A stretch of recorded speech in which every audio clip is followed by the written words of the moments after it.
Señora ministra, un gusto poder saludarla como le indicaba. Quisiera presentarle a nuestro vicerrector, el doctor Jorge Arias, vicerrector académico de la Universidad Bernardo Higgins, y nuestro decano, el doctor Manuel Cortés.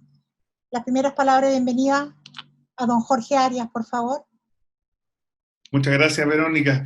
Ministra, un gusto saludarla a la distancia y mi agradecimiento en nombre de la universidad y de Claudio Ruff, nuestro rector, por su gentileza, por su generosidad con su tiempo, su apretada agenda, para participar hoy día en este interesante conversatorio.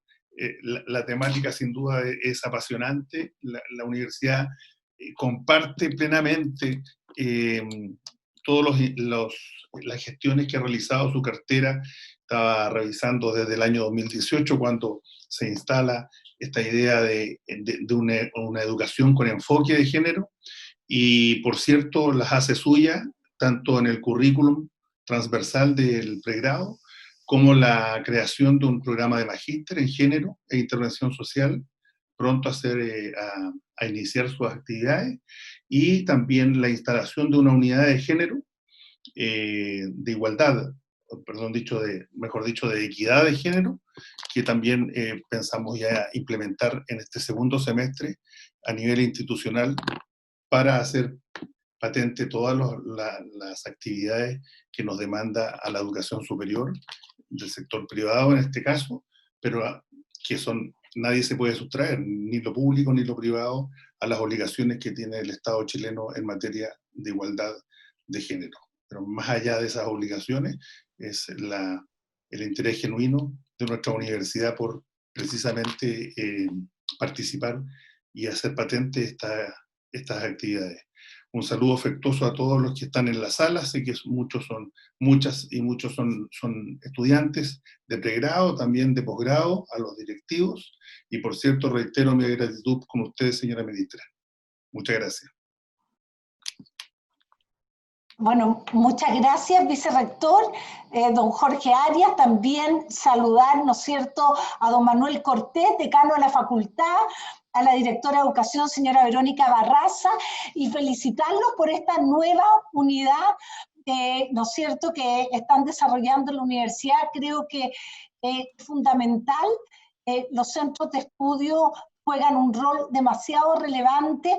Además, ustedes forman a los futuros formadores de nuestros niños, lo cual eso también es muy relevante, porque antes de comenzar la presentación, quiero decirles que yo tengo una convicción: nosotros podemos hacer muchos esfuerzos, este gobierno, el anterior, el que venga, pero si no incorporamos el binomio educación-familia, va a ser muy difícil generar el cambio cultural y erradicar o al menos mitigar la violencia contra la mujer.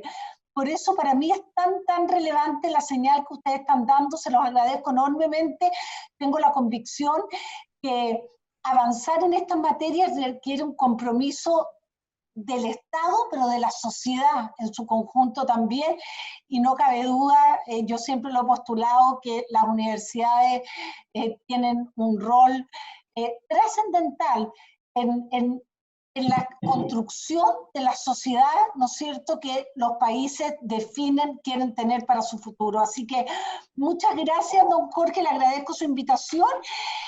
También quiero extender estos agradecimientos a todos los integrantes de la Facultad de Educación de la Universidad Bernardo Higgins, y saludar de forma muy especial a sus autoridades, a su cuerpo académico y a los estudiantes que nos acompañan el día de hoy. Me alegra mucho poder encontrarme con ustedes, aunque sea de manera virtual, y espero que muy pronto podremos hacerlo de forma presencial. Estos meses que hemos vivido han sido complejos y difíciles en muchos sentidos. Para las universidades, por cierto, que han debido adaptarse con rapidez a la lógica de la educación online. Para los profesores y parvularias, qué duda cabe, quienes han tenido que acostumbrarse o resignarse a estar lejos de sus alumnos y entregarles conocimiento a distancia. La crisis sanitaria nos ha puesto a prueba, como país y como sociedad. Y a propósito de aquello, quiero hablarles de quienes han sido más afectadas por la pandemia: nosotras, las mujeres. La crisis del coronavirus ha tenido un efecto diferenciado entre hombres y mujeres. Lo que hemos visto en estos meses es que la pandemia tiene rostro de mujer, porque hemos sido nosotras las más afectadas, al menos en 3 dimensiones: feminización de la pobreza, violencia contra la mujer y sobrecarga de trabajo no remunerado. Yo aquí les voy a hacer una consulta, quiero compartir con ustedes, no sé si se ve la presentación. Sí, ministra, se ve muy bien. Ya, como yo les decía, la pandemia no cabe duda que nos ha afectado a todos, pero tenemos que reconocer que no ha sido a todos por igual. Y hay consenso mundial de que las mujeres somos las que nos vemos más afectadas con esta crisis sanitaria, y también lo fue con anteriores pandemias como fue el ébola o fue el N1H1. Pero nosotros hemos querido de alguna manera visibilizar esas dimensiones donde nos ha golpeado más fuerte. Por un lado, la feminización de la pobreza. No cabe duda que si la pobreza en nuestro país tenía cara de mujer, esta pandemia la viene a profundizar. La violencia contra la mujer es un fenómeno y un flagelo, ¿no es cierto?, que venimos combatiendo con mucha fuerza la última década, pero que lamentablemente esta pandemia la agrava, porque el vivir confinado con el agresor indudablemente dificulta mucho las denuncias, lo vamos a ver más adelante, y también ya estamos viendo en países que están en etapas más adelantadas que nosotros, cómo se han disparado los niveles de violencia, sobre todo violencia psicológica también. Y la sobrecarga de trabajo remunerado y no remunerado, que era algo que nosotros sabíamos que en nuestro país cae mayoritariamente sobre la mujer, pero esta pandemia lo visibilizó, haciéndonos, yo creo, un llamado urgente a avanzar hacia una sociedad donde la corresponsabilidad se haga más efectiva. Bueno, antes de la pandemia, la realidad en Chile era que 1 de cada 3 mujeres no tenía ingresos propios y que un 9% estaba en situación de pobreza. Esta situación da cuenta de que ya existía una brecha de ingreso entre hombres y mujeres en nuestro país. Una situación compleja si pensamos que en nuestro país 2 de cada 5 hogares tiene jefatura femenina, y aún más al constatar que el 62% de esos hogares liderados por mujeres está en el tramo más vulnerable de la población que compone el registro social de hogares. Si la situación ya era desigual, la pandemia vino a profundizar esta brecha.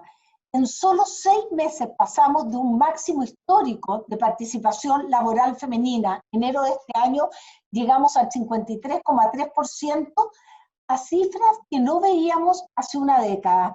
En junio caímos al 41,2% y el año 2010 estábamos en el 46,8%. O sea, hemos retrocedido más de 10 años. En la práctica, la crisis generada por el COVID echó abajo lo que tanto trabajo nos costó construir en materia de inserción laboral en la última década. Una de las situaciones que más nos preocupa como ministerio respecto a la situación laboral de las mujeres es que más de 1 millón de mujeres han abandonado la fuerza de trabajo debido a la pandemia.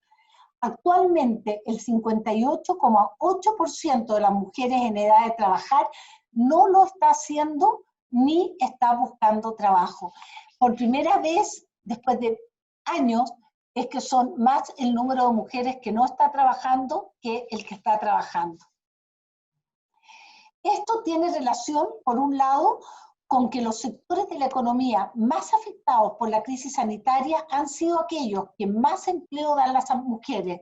Me refiero al comercio, a la industria del turismo y a los servicios personales. Por eso creemos que es necesario y urgente incorporar a las mujeres a áreas de trabajo tradicionalmente masculinizadas, como sería la minería, la construcción, las tecnologías y la ciencia. Para ello es necesario eliminar todo tipo de sesgos, conscientes o inconscientes, desde temprana edad, como revisaremos más adelante. La pandemia ha venido a agudizar la violencia contra las mujeres.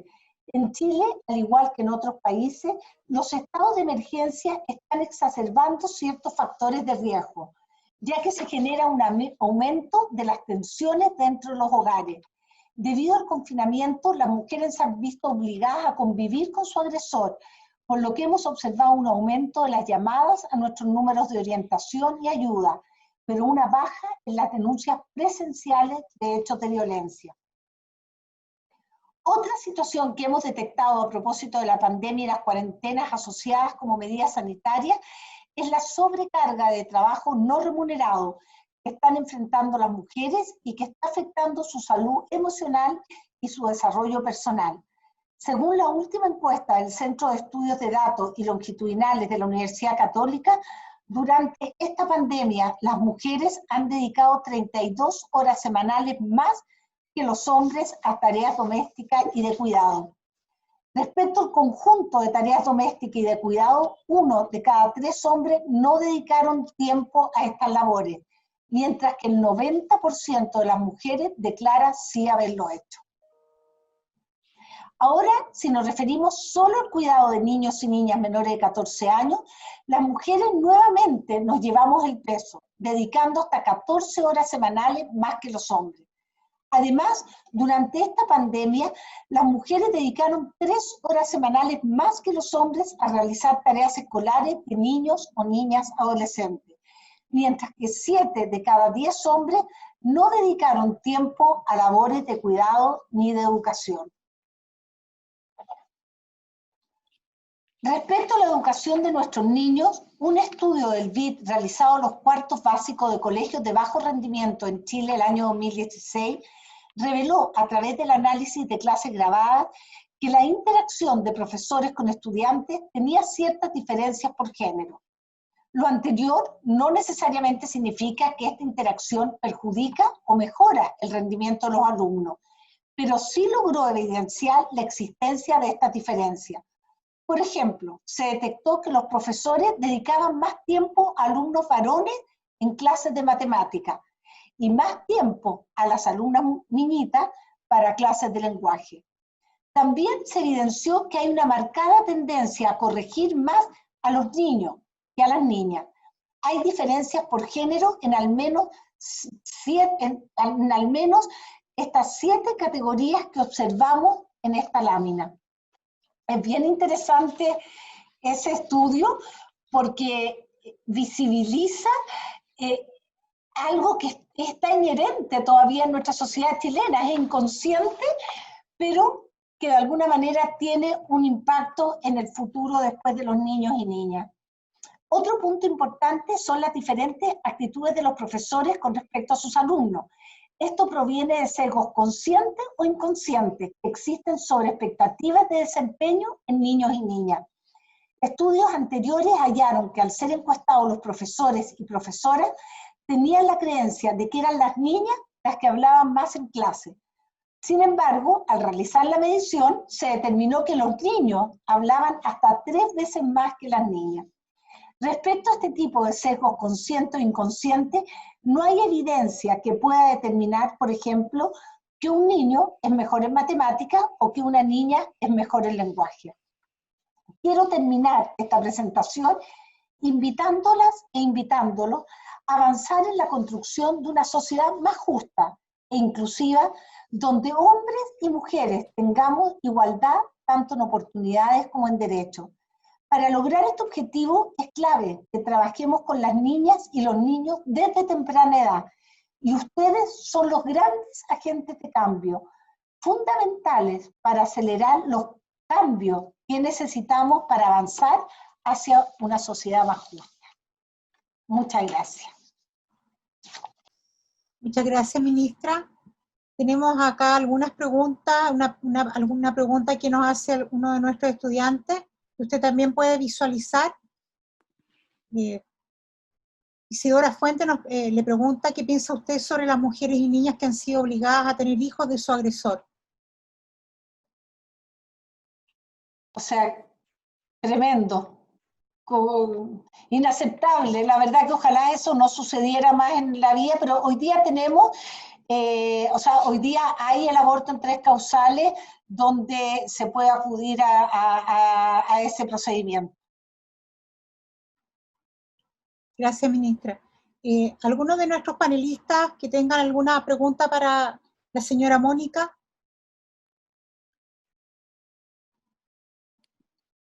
Por mi parte, quisiera darle la bienvenida también, señora ministra.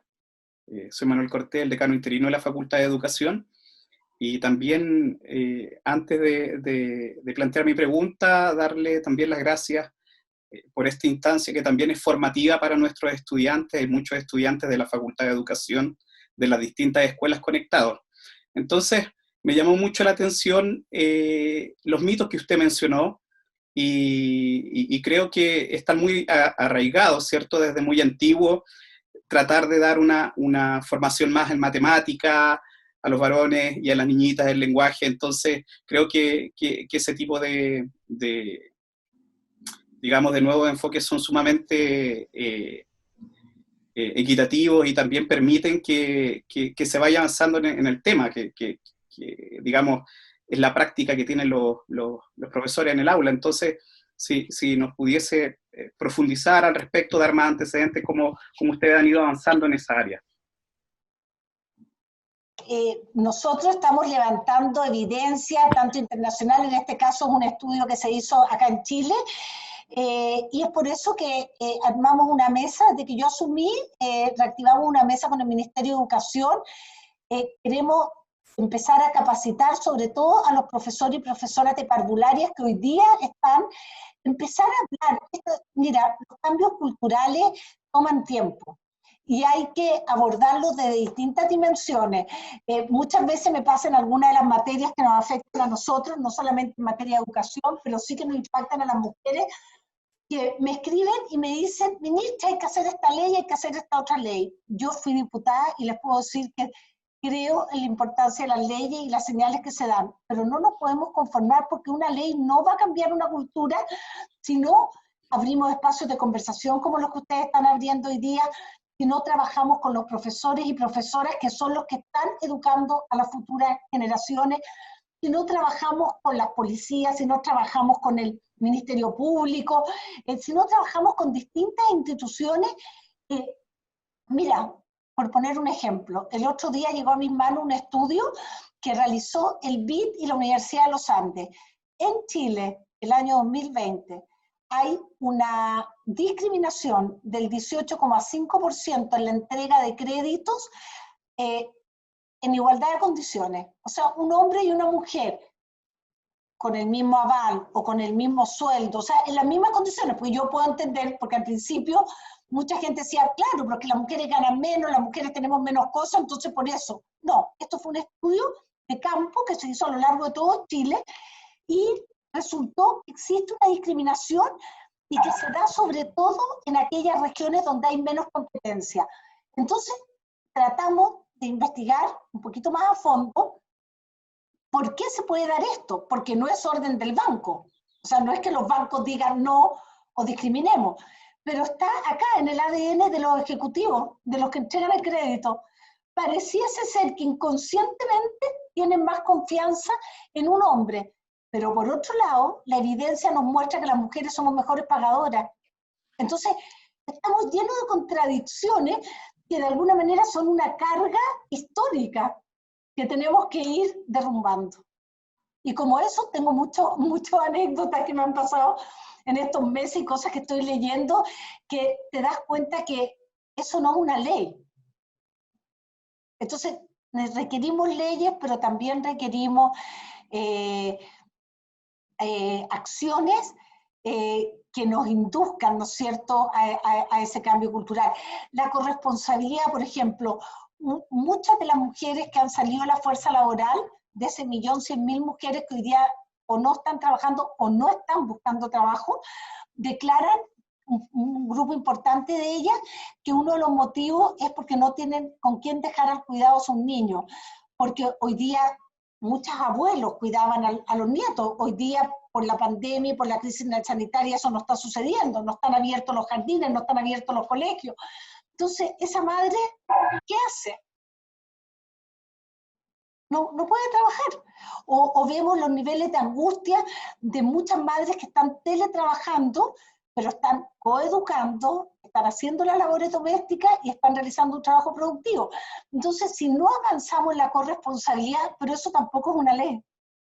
Eso tenemos que hacerlo a la mano de los hombres, eso tenemos que convencernos todos que como sociedad vamos a avanzar hacia una sociedad más justa, porque la verdad que las mujeres somos el 51,5% de la población y además está demostrado que hoy día la inserción laboral, por ejemplo, a las mujeres es necesario para la reactivación de los países, pero ese cambio de conducta, eso que hoy día se lo reconoce como vital e importante, también requiere incorporar al hombre en otro bien que es necesario y que es de todos nosotros, que es el cuidado de nuestra sociedad, porque no solamente estoy hablando de cuidado de niños y niñas, sino también recordemos que en la sociedad tenemos gente enferma y tenemos adultos mayores que muchas veces también requieren del cuidado de la familia, y es ahí donde también tenemos que compartir labores.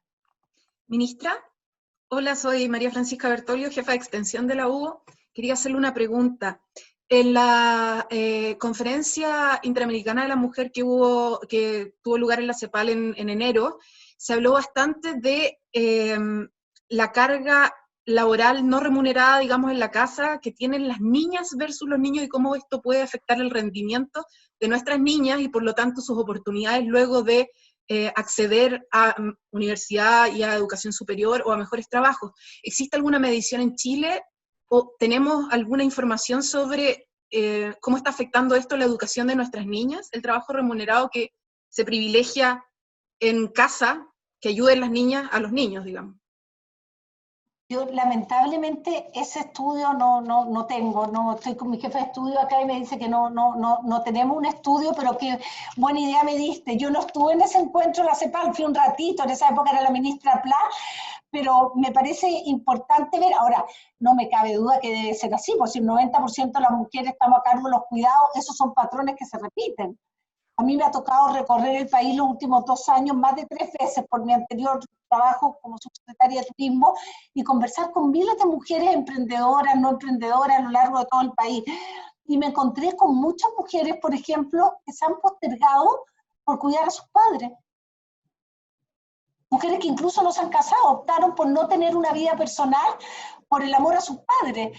Entonces, a ver, yo creo que nadie pone en duda y qué maravilloso es que alguien tenga esa generosidad, pero yo creo que una sociedad más justa podría esa mujer cuidar a su padre, pero también poder tener una vida personal, ¿o no? Claro que sí. Ministra, tenemos acá una pregunta de una estudiante, le saluda y le dice que está realizando una tesis respecto a las representaciones de género presentes en los textos escolares.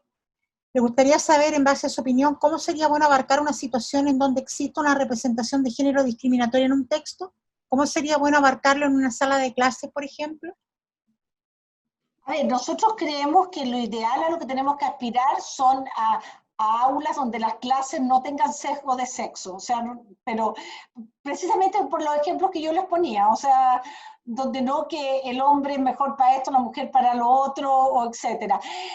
Pero insisto, nosotros activamos una mesa con el Ministerio de Educación, estamos abordando estas temáticas, son lentas, pero hay que avanzar y yo creo que aquí hay perseverar, coordinar y no hay que cansarse de eso. Muchas gracias. María Alejandra Oropesa, disculpa, nos pregunta, ¿por qué cree usted que en la sociedad chilena se ve tanto el maltrato a la mujer, el maltrato doméstico, femicidios, entre otros? ¿Es una costumbre cultural del machismo? ¿Qué opinión tiene usted? A ver, no cabe duda que esto es histórico no solamente en Chile, a nivel mundial. Sabemos que este es un fenómeno que viene desde el principio de la historia quizá. Lo que pasa es que han ido sucediendo distintos fenómenos. Primero, que las mujeres estamos reconociendo la violencia, aunque uno no crea. Hasta hace unas décadas atrás, muchas conductas de violencia eran normalizadas o no eran reconocidas por la propia mujer. Por otro lado, cada día más las mujeres nos estamos atreviendo a denunciar, lo cual es tremendamente importante, y también eso está obligando a que las distintas organizaciones tengan que acelerar los procesos y hacer justicia o tomar las medidas. Hay un camino largo por recorrer todavía. Nosotros por eso mañana tenemos citado a toda la mesa del circuito intersectorial de femicidio, porque la verdad que creo que las instituciones no están a la altura de los avances. Y eso es el Estado en su conjunto, y por eso hay que buscar dónde están esos nuevos críticos y dónde podemos acelerar y avanzar más rápido. Pero te insisto, esto es complejo, porque hay procedimientos que se pueden y se deben acelerar, pero también hay eso cultural que no es tangible y que es tan subjetivo y que se da muchas veces en esa interacción. Entonces yo creo que la medida que más verbalicemos esto, que más instancias de conversación se generen, que podamos avanzar en leyes, por eso para mí es tan importante sacar la ley de violencia integral, va a ser una ley paraguas que va a dar facultades nuevas, necesitamos capacitar a todos los funcionarios públicos del Estado, necesitamos, justamente hace un rato hablaba con el Ministerio de Salud, necesitamos que los consultorios sean grandes aliados en la detectar precozmente la violencia. Los colegios son otro lugar de detección temprana, por ejemplo, porque muchas veces los padres, al ir a dejar a los niños chicos, los profesores pueden percibir, pero necesitamos que ese profesor o que esa enfermera o que ese doctor sepa cómo enfrentar esa situación, porque lo que hemos percibido es que hoy día muchas veces la sociedad no se siente responsable. Entonces, es por eso también que yo no me he cansado de hacer un llamado a los vecinos, a los familiares, a los amigos. Todos tenemos una responsabilidad si detectamos alguna conducta anómala. Creo que callar no es sostenible hoy día. Señora ministra, yo sé que está con el tiempo bastante acotado. Si me permite una última pregunta, el doctor Rolando Poblete dice que existen estimaciones económicas del valor del trabajo doméstico no remunerado, CEPAL, BID, ONU, Mujeres. De hecho, el bono por hijo nacido vivo adoptado en la reforma previsional de Bachelet era una forma de reparar eso, debido al alejamiento de las mujeres del mercado laboral. El planteamiento que hace el doctor Poblete al respecto, hay estudios internacionales, Comunidad Mujer también tiene un estudio. Vamos a tener justamente, la próxima semana estoy citada al Congreso por una sesión que se está haciendo precisamente en materia de cuidado. Yo profundicé mucho este tema, lo que se denomina la economía del cuidado. Ya en muchos países estamos mucho más avanzados que nosotros, yo creo en eso, yo creo que hay que avanzar en ese camino. Y claro, hay que ir tomando medidas y que reconozcan el cuidado. Un reconocimiento al cuidado, que efectivamente en Chile estamos muy retrasados en esa materia. Bueno, y por eso es que es fácil que nos caiga solo a nosotras. Señora ministra, yo sé, como decía hace unos momentos, que usted está con una agenda bastante apretada. Hay muchas cosas que discutir, sin duda, como usted nos señala. No sé si alguno de nuestros panelistas quiere hacer alguna última consulta a la ministra. Sí, Verónica, me gustaría agradecerle a la ministra su tiempo, su entusiasmo, desearle mucha suerte en su gestión al mando de la cartera y decirle que compartimos con ella la preocupación como universidad de demostrar con acciones concretas cómo avanzar. Es cierto que los cambios culturales son lentos, es cierto que la legislación por sí sola no da respuesta ni solución en la práctica, particularmente a situaciones como la violencia de género, pero en la universidad, y yo creo que las estudiantes que nos escuchan pueden darse cuenta que efectivamente hemos implementado una serie de acciones concretas. Hoy día hay 5 facultades, 3 de ellas son decanas mujeres quienes están a cargo. La mayoría de las escuelas está dirigida por una mujer. Tenemos más mujeres que hombres en pregrado, probablemente porque la carrera de salud así es parte de su naturaleza. Nos queda espacio por avanzar en los vicerrectores, hay que decirlo, pero estamos empeñados en también participar de los compromisos que se han adoptado a nivel del Estado en materia de integración de la mujer en los órganos directivos. Y particularmente en el día a día de cada profesor y de cada profesora de la universidad, que enseña con el ejemplo, con el respeto a la mujer, con el respeto al hombre, y tratando de que estos sesgos que se manifiestan, y que son por supuesto verdaderos, vayan disminuyendo en nuestra universidad. Y ni qué decir del tema de la violencia. Son testigos también nuestras estudiantes de que las escasas reclamos que han llegado a la oficina de la Dirección de Vida Universitaria han sido resueltas con la prontitud que eso merece, porque es inaceptable en una institución de educación superior el tema de la violencia de género. Así que mi agradecimiento, señora ministra, por su tiempo, por su presencia en nuestra universidad, y cuente con la universidad como una aliada en todo lo que significa avanzar en la cultura para una verdadera y genuina igualdad primero y erradicación de la violencia de género después. Muchas gracias, ministra. Gracias, vicerrector. Yo reitero mi agradecimiento a esta invitación de un espacio de conversación y también felicitarlo, porque yo creo que, esto es una cosa muy personal, pero yo creo que aquí se requiere voluntad y decisión y convicción. Y eso se demuestra a través de acciones, porque si es por generación espontánea pueden pasar 100 años más y sabemos que las cosas no cambiarían. Entonces, ver ese compromiso de parte de ustedes es tremendamente alentador, y lo que tenemos que hacer es cada día sumar más instituciones comprometidas con esto, y a mí no me cabe duda que así vamos a lograr una sociedad más inclusiva, más justa, que es lo que al final todos aspiramos a tener. Así que yo le agradezco enormemente, también este ministerio siempre está las puertas abiertas. Creo que en estas materias todo el conocimiento, toda la experiencia, todos los aportes vienen a enriquecer el debate, y solo así vamos a lograr avanzar. Así que muchas gracias. Gracias a usted, gracias a todos los asistentes, autoridades, muchas gracias, y damos cierre a esta actividad. Gracias. Buenas tardes. Buenas tardes.